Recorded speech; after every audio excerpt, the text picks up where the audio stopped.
সাংবাদিক রবি বসুর স্মৃতিচারণায় মহানায়ক উত্তম কুমার। গতকাল আপনাদের জানিয়েছিলাম প্রতিবেদনটির প্রথম পর্ব, আজকে তার শেষ পর্ব। রবিবাবু বললেন, উত্তমবাবুর গাড়ি অনুসরণ করে আমাদের গাড়িটা গিয়ে উত্তমবাবুর গাড়ির পথ রোধ করে দাঁড়ালো। সুপ্রিয়া দেবী ওষুধগুলো গাড়ি থেকে নিয়ে গটগট করে উত্তমবাবুর পাশে রেখে বললেন, তোমার ওষুধ।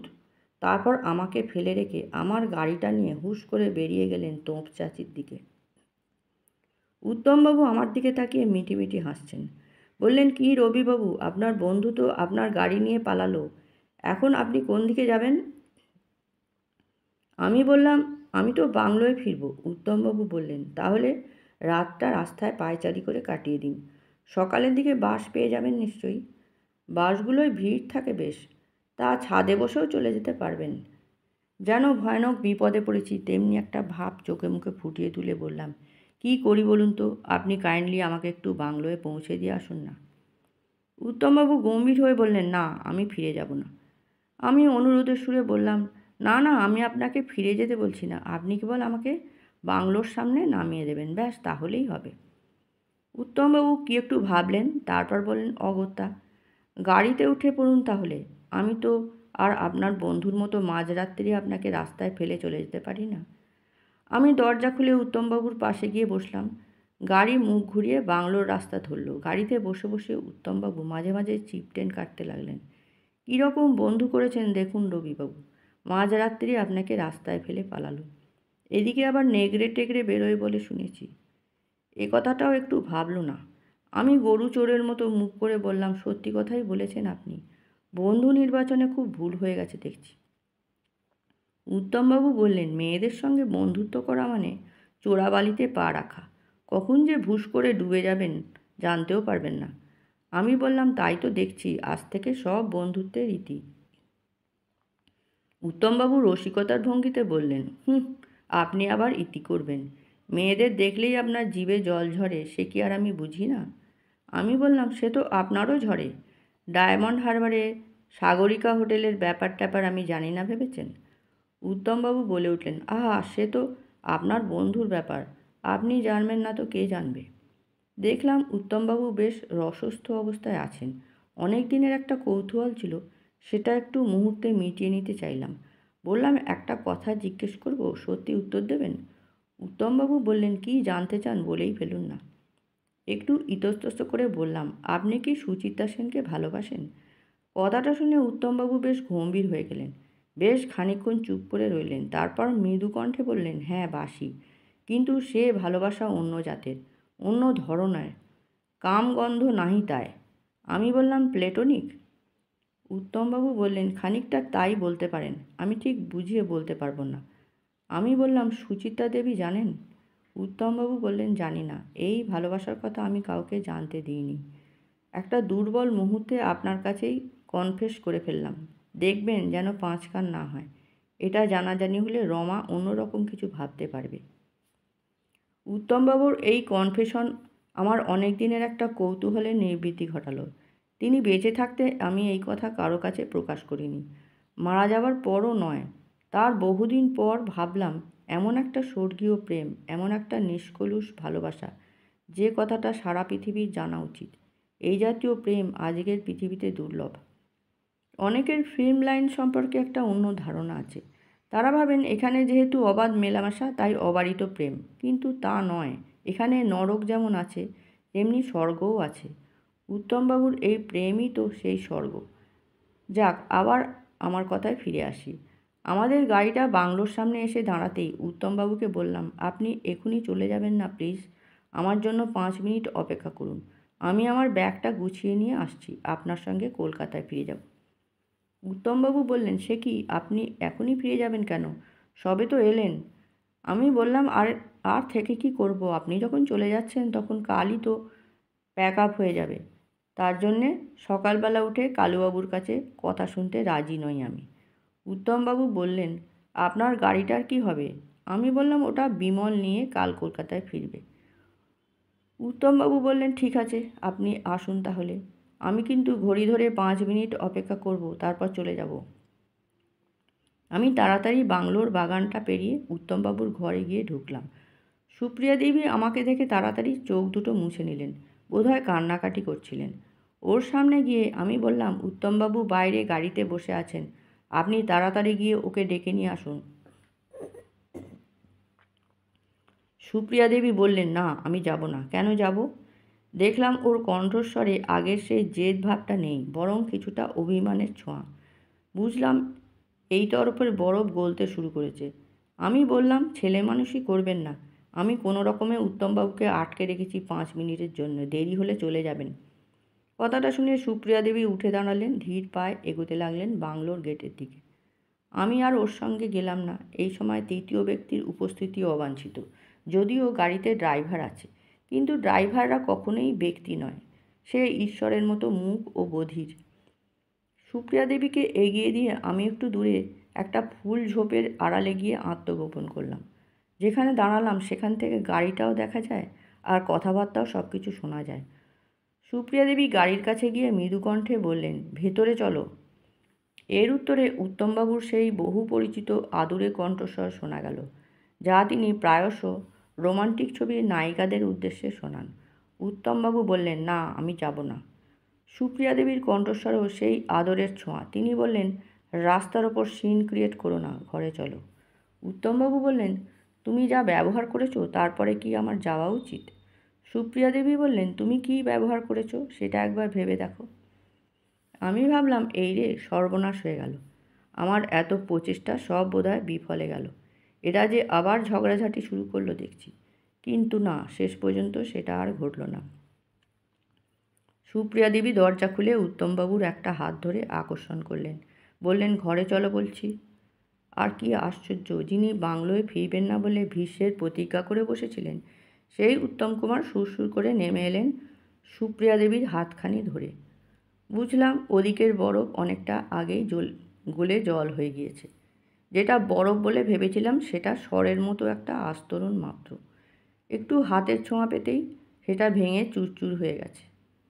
ওরা ঘরে গিয়ে দরজা বন্ধ করতে আমি একটু হাঁপ ছেড়ে বাঁচলাম। যাক, ভয়ঙ্কর একটা পরিণতির হাত থেকে পরিস্থিতিটা সামাল দেওয়া গেছে। চাঁদের আলোয় দেখতে পেলাম বাগানের একটা নিচু পাইপ থেকে অল্প অল্প জল পড়ছে। সেই সামান্য জল বারবার নিয়ে মুখে চোখে মাথায় বোলাতে লাগলাম। শরীরটা একটু ঠান্ডা হলো। মুক্ত হাওয়ায় খানিকক্ষণ দাঁড়িয়ে থাকার পরে আস্তে আস্তে গিয়ে নিজের বিছানায় শুয়ে পড়লাম। শুয়ে শুয়ে এই 1-1.5 ঘন্টার ঘটনাগুলো ভাবতে লাগলাম। ঠিক যেন সিনেমার কয়েকটি দৃশ্য ভাবতে ভাবতেই চোখ দুটো জড়িয়ে আসছিল। এমন সময় আবার একটা কাঁচ ভাঙার আওয়াজ পেলাম। উৎকণ্ঠ হয়ে রইলাম। না, বেশ খানিকক্ষণ পরে কোনো গাড়ির আওয়াজ পাওয়া গেল না। এখন নিশ্চিন্ত হয়ে চোখ বোজানো যেতে পারে। সেদিন সেই রাতের নাটকীয় ঘটনার পরবর্তী 24 ঘন্টায় আবার যে এমন একটা কিছু নাটকীয় ঘটনা ঘটে যাবে সেটা তো আমার কল্পনাতেও ছিল না। যে উত্তম সুপ্রিয়ার ভালোবাসাকে আমি অবিচ্ছেদ্য বলে মনে করতাম, তাদের মধ্যে যে এমন প্রফেশনাল রেষারেষি থাকতে পারে তা তো আমি ভাবতেও পারিনি। পরের দিন আমার ঘুম ভাঙতে একটু বেলাই হয়ে গিয়েছিল। মুখ হাত ধুয়ে বাইরে বেরিয়ে দেখলাম উত্তমবাবু পূর্ণ বেগে মর্নিং ওয়াক করছেন। বাংলোর বাগানটা ততক্ষণে বারাসাতে প্রদক্ষিণ করা হয়ে গেছে তার। সঙ্গী বিমল চক্রবর্তী। বিমলের ঘুম ভোরবেলাতেই ভেঙে গিয়েছিল। ওকে তো আমার মতো সারা রাত ধকল পোয়াতে হয়নি। আমার কাছাকাছি হতে উত্তমবাবু একটা চোখ টিপে জিজ্ঞাসা করলেন, কি রবিবাবু, রাত্রে ভালো ঘুম হয়েছিল তো? এই চিপটেন কাটা প্রশ্নের কি জবাব দেব আমি? একটু হাসলাম কেবল। উত্তমবাবুর কপালের এক কোণে দেখলাম এক টুকরো স্টিকিং প্লাস্টার লাগানো। কাল শেষ রাতে যে কাঁচ ভাঙার আওয়াজ শুনেছিলাম বোধহয় তারই জের। এটাকেই বোধহয় বলে লাভ ইন ফ্রেঞ্চ স্টাইল। ফরাসি দেশে শুনেছি কোনো কোনো প্রেমিকার প্রেমের প্রগাঢ়তা আসে না প্রেমিকের শরীরে কিঞ্চিত রক্ত দর্শন না করা পর্যন্ত। এটাও বোধহয় সেই রকমই কিছু হবে।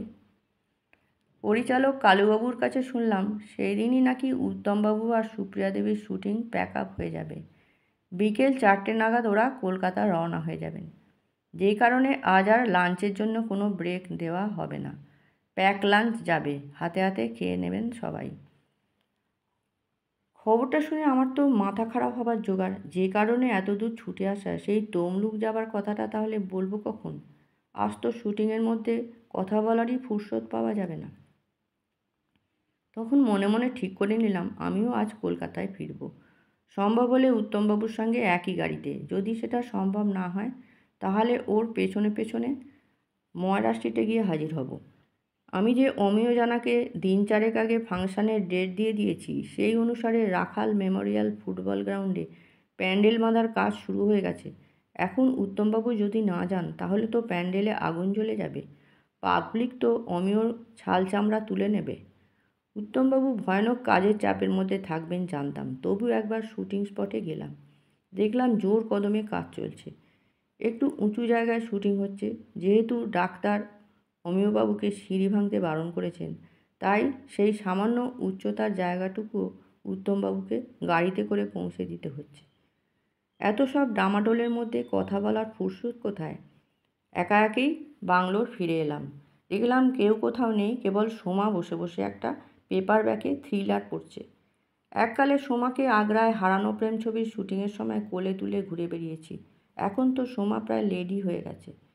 চেহারার সঙ্গে সঙ্গে তার চরিত্রেও একটা গাম্ভীর্য এসে গেছে। তবু দু একটা কথা সোমাকে জিজ্ঞাসা করলাম।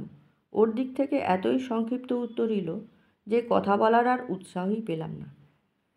বেলা 3টে নাগাদ উত্তমবাবু ফিরে এলেন। ওর কাজ শেষ, সুপ্রিয়া দেবীর কাজ তখনও একটু বাকি। উনি একটু পরে আসবেন। ঠিক সেই সময় কলকাতা থেকে একটা টেলিফোন এলো। ফোন করেছেন উত্তমবাবুর পরম স্নেহভাজন অসীম সরকার। অসীমবাবু তখনই ছবি প্রযোজনা শুরু করে দিয়েছেন। এখন তো একজন নামকরা প্রযোজক। অসীমবাবু কলকাতার দিক থেকে ফোনে কী কথা বলছিলেন সেটা তো আমি শুনতে পাচ্ছিলাম না, কিন্তু উত্তমবাবু কী বলছিলেন সেটা পাচ্ছিলাম। উত্তমবাবু বলছিলেন, হ্যাঁ অসীম বলো। বাহ, it's a very good news. হ্যাঁ হ্যাঁ, ও আসা মাত্রই আমি খবরটা দিচ্ছি। হ্যাঁ, আর অ্যাক্টর? বাহ, তুই সৌমিত্রকে একটা ফোন করে আমার শুভেচ্ছা জানাস। হ্যাঁ হ্যাঁ, আমরা রাত 12টা-1টার মধ্যেই পৌঁছে যাব। তুই থাকিস বাড়িতে। ঠিক আছে ঠিক আছে। এই বলে উত্তমবাবু ফোনটা রেখে দিলেন। আমি ওর দিকে জিজ্ঞাসু চোখে তাকিয়ে আছি দেখে বলে উঠলেন, বেনু আপনাদের বিএফজে এর বেস্ট অ্যাক্ট্রেস হয়েছে এবছরে। বেস্ট অ্যাক্টর হয়েছে সৌমিত্র। ঝা জি অসীমকে টেলিফোন করেছিলেন ময়রা স্ট্রিটে। দুটোই খুব ভালো নিউজ, তাই না? উত্তমবাবু যতটা উৎফুল্ল হয়ে খবরটা আমাকে দিলেন, আমি কিন্তু ওর কণ্ঠস্বরের মধ্যে ততটা উৎফুল্লতার সুর খুঁজে পেলাম না। মনে হলো উনি যেন উৎফুল্ল হবার অ্যাক্টিং করছেন। উত্তমবাবু খুব ভালো অ্যাক্টর, সন্দেহ নেই, কিন্তু আমার কাছে সেদিন ওর ব্যাড অ্যাক্টিংটা ধরা পড়ে গিয়েছিল। কথাগুলো বলে উত্তমবাবু ঘরের ভেতর চলে গেলেন। কলকাতা যাওয়ার প্রস্তুতি নিতে হবে। একটু পরেই এসে হাজির হবে সুপ্রিয়া দেবী। আমিই তাকে বিএফজে পুরস্কারের সুসংবাদটা দিলাম। শুনে তার মুখটা ঝলমল করে উঠল, কিন্তু উত্তম কুমার বেস্ট অ্যাক্টর হননি শুনে সেই ঝলমলে মুখটাই কেমন যেন মলিন হয়ে গেল। ঘণ্টাখানেকের মধ্যেই বেরিয়ে পড়তে হলো। দেরি করলে কলকাতা ফিরতে ভোর হয়ে যাবে। উত্তমবাবুদের গাড়িতে গেলেন উত্তমবাবু, সুপ্রিয়া দেবী আর সোমা। আমাদের গাড়িতে আমি আর বিমল চক্রবর্তী। আমার ইচ্ছে ছিল উত্তমবাবুদের গাড়িতে যাবার, তাহলে তমলুক যাবার কথাটা বলে নিতে পারতাম। কিন্তু উত্তমবাবু না ডাকলে ওদের গাড়িতে উঠি কী করে? ভগবান বোধহয় আমার প্রার্থনা মনোযোগ দিয়ে শুনেছিলেন, তাই অভাবিতভাবে উত্তমবাবুদের গাড়িতে যাবার সুযোগ পেয়ে গেলাম।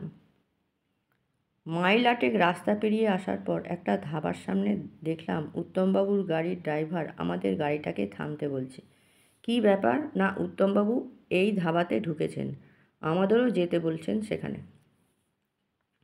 গাড়ি থেকে নেমে ধাবার দিকে গিয়ে দেখলাম উত্তমবাবুরা সদলে একটা দড়ির খাটিয়ায় বসে আছেন। তাদের হাতে একখানা ডিশে 2খানা করে চাপাটি আর ডিম তড়কা। আমার আর বিমলের জন্য 2টো ডিশ সামনে রাখা। আমরা যেতেই উত্তমবাবু বললেন, চটপট এগুলো সদ্গতি করুন, আজ লাঞ্চটা ঠিক জুতের হয়নি। দেরি করবেন না, এখনই 2-4টে কৌতূহলী চোখ আমাদের দিকে দেখছে, এরপর ভিড় হয়ে যাবে, চটপট হাত লাগান। আমরা চটপট হাত লাগালাম। খাওয়ার ব্যাপারে আমার কৃতিত্ব সুবিদিত, এক্ষেত্রে তার অন্যথা হবার কারণ নেই। খাওয়া শেষ হতে উত্তমবাবু বললেন, রবিবাবু, বিএফজে এর বেস্ট অ্যাক্ট্রেস হবার জন্যে বেনুর অনারে আমাদের তো সেলিব্রেট করা উচিত, তাই না? আমি বললাম, নিশ্চয়ই। উত্তমবাবু বললেন, তাহলে আপনি আর বিমল আমাদের গাড়িতে চলে আসুন। আপনাদের গাড়িটাকে বলে দিন বুদবুদের ডাক বাংলোর সামনে গিয়ে দাঁড়াতে। আমরা ওই বাংলোয় কিছুক্ষণ বসবো। দুটো গাড়ি চলল বুদবুদের দিকে। গাড়িতে বসে উত্তমবাবু একটি পানীয়ের বোতল উদ্বোধন করলেন। সুপ্রিয়া দেবী নিলেন না। সোমার তো নেবার প্রশ্নই নেই। আমি, বিমল আর উত্তমবাবুর হাতের গ্লাস একত্রে ঠেকিয়ে চিয়ার্স করা হলো।